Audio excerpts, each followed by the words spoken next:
Question number 9 हमारे पास यहाँ पर ये है कि एक राइट एंगल ट्रायंगल है।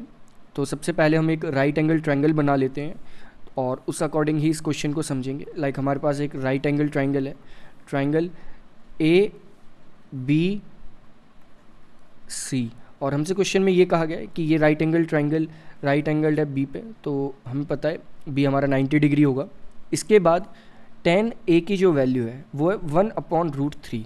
तो यहाँ पर एंगल ए की बात हो रही है तो एंगल ए को मार्क कर लेते हैं। और हमसे ये कहा गया है कि tan ए की जो वैल्यू है वो है 1/√3। और अगर हम tan ए की वैल्यू देखें वो 1/√3 है, तो एक तरह से यहाँ पर हम दो साइड्स बता सकते हैं कि दो साइड्स जो होंगी उनकी वैल्यू क्या क्या है। वो कोई भी दो साइड्स हो सकती है, हमें पता है tan की ट्रिग्नोमेट्रिक रेशियो क्या होती है, उस अकॉर्डिंग हम डायरेक्टली लिख सकते हैं कि वो दो साइड्स होंगी like opposite side divided by adjacent side, जो कि tan की वैल्यू होती है ट्रिग्नोमेट्रिक रेशियोज़ के अकॉर्डिंग, क्योंकि tan ए जो होता है वो होता है opposite side divided by adjacent side, और एंगल ए के ऑपोजिट साइड है BC और एडजेसेंट साइड है AB। तो BC हम यहाँ मान लेंगे कि 1 है और AB यहाँ पर है √3, और उस अकॉर्डिंग फिर इस क्वेश्चन को सॉल्व करेंगे। लेकिन क्वेश्चन को सॉल्व क्या करना है, क्वेश्चन में हमसे ये कहा गया है हमें दो इक्वेशन दी गई हैं, दैट इज़ ये दो इक्वेशन हमारे पास है sin A cos C plus cos A sin C। इसकी हमें वैल्यू बतानी है कि ये किसके इक्वल आता है। दूसरा हमसे ये कहा गया cos C minus sin A sin C, इसकी हमें वैल्यू बतानी है कि ये किसके इक्वल आता है। तो वो हमें वैल्यूज़ के अकॉर्डिंग ही फाइंड करना है, क्योंकि दो वैल्यूज़ हमें यहाँ पर गिवन है, तीसरी हमें बतानी है, फाइंड करनी है, और उसकी हेल्प से फिर इसे सॉल्व करना है। क्योंकि ट्रिग्नोमेट्रिक रेशियोज़ अगर हमें फाइंड करनी है तो हमें ट्रायंगल की तीनों साइड्स का तो पता होना चाहिए कि तीनों साइड्स किसके इक्वल आती हैं।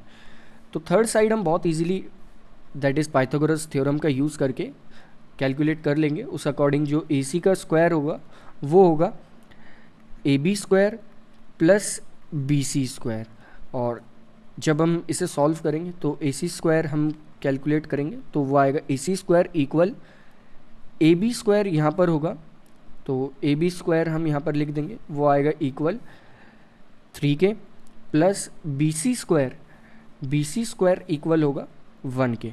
तो 3 + 1 दैट इज़ 4। AC का स्क्वायर 4 के इक्वल आ गया, तो AC आ जाएगा हमारा 2 के इक्वल। तो हम इसे पुट कर देंगे कि AC हमारा 2 के इक्वल है। बाकी दो साइड्स हमें पहले से ही पता थी। और अगर हम क्वेश्चन देखें तो क्वेश्चन में sin A की बात हो रही है, cos C की बात हो रही है, cos A की बात हो रही है, sin C की बात हो रही है, तो cos और sin की ही बात हो रही है, बट एंगल A और एंगल C के अकॉर्डिंग।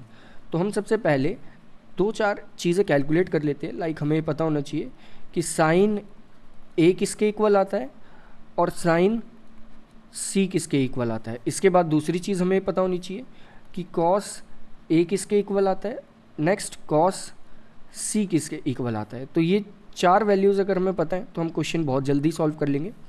तो सबसे पहले sin A की अगर बात करें तो sin A हमारा होगा opposite side upon hypotenuse, that is 1/2।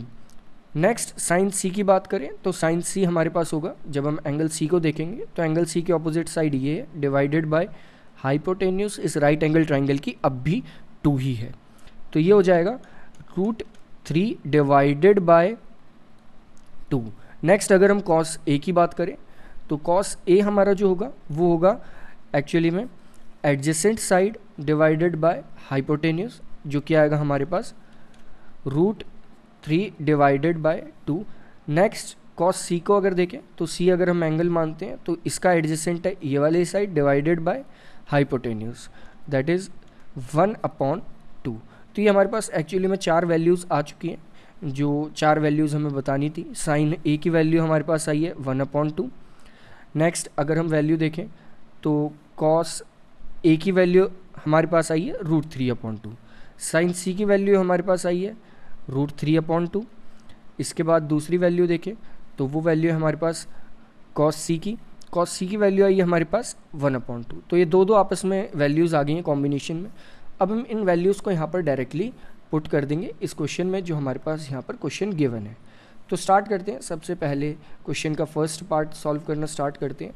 तो फर्स्ट पार्ट में अगर हम देखें तो यहाँ पर साइन ए, यानी कि साइन ए की वैल्यू हमारे पास है 1/2 multiplied by cos C. Cos C की अगर हम वैल्यू देखें तो वो 1/2 है, तो 1/2 मल्टीप्लाइड बाय 1/2।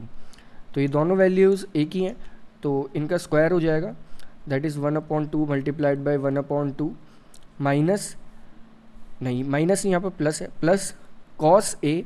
कॉस ए हमारे पास है √3/2 साइन सी। साइन सी हमारे पास है वो भी √3/2। और जब हम इसे सॉल्व करेंगे ये आएगा 1/4 प्लस 3/4, जो कि इक्वल आ जाएगा एक्चुअली में हमारे पास 4/4 के, और इसे कट होने के बाद हम लिख देंगे 1। अगर हम इस क्वेश्चन को ध्यान से देखें तो हम यहाँ पर कॉस सी जो है उसे देखें तो वो साइन ए के इक्वल है, तो हम कॉस सी की जगह साइन ए इस इक्वेशन में लिख सकते थे, तो कॉस सी की जगह हम साइन ए लिख सकते थे, तो हम इसे लिख लेंगे sine A multiplied by sine A, तो ये हो जाएगा साइन स्क्वायर ए प्लस दूसरा कॉस ए।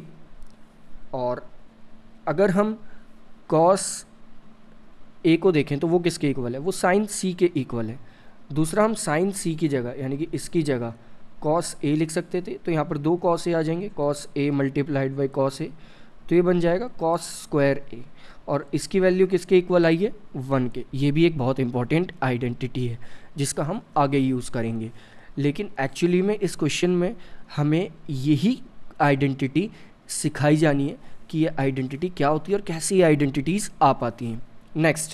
नेक्स्ट अगर देखें तो क्वेश्चन का जो सेकंड पार्ट है उस पार्ट में ये कहा गया कि हमें जो वैल्यूज़ कैलकुलेट करनी है वो किसकी करनी है, वो करनी है कॉस ए। कॉस ए हमारे पास जो है वो है √3/2 multiplied by cos C, that is 1/2 minus sine ए।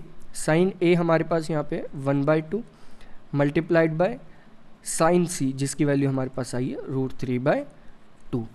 और जब हम इन्हें मल्टीप्लाई करेंगे तो यहाँ पर आएगा √3/2 मल्टीप्लाइड बाई 2, दैट इज़ ये डायरेक्टली 4 हो जाएगा, minus √3 divided by 2 multiplied by 2, that is ये एक्चुअली में हो जाएगा 0 के इक्वल, √3/4 माइनस √3/4। तो एक तरह से हम कह सकते हैं cos A cos C minus sine A sign सी, ये इक्वल आता है 0 के।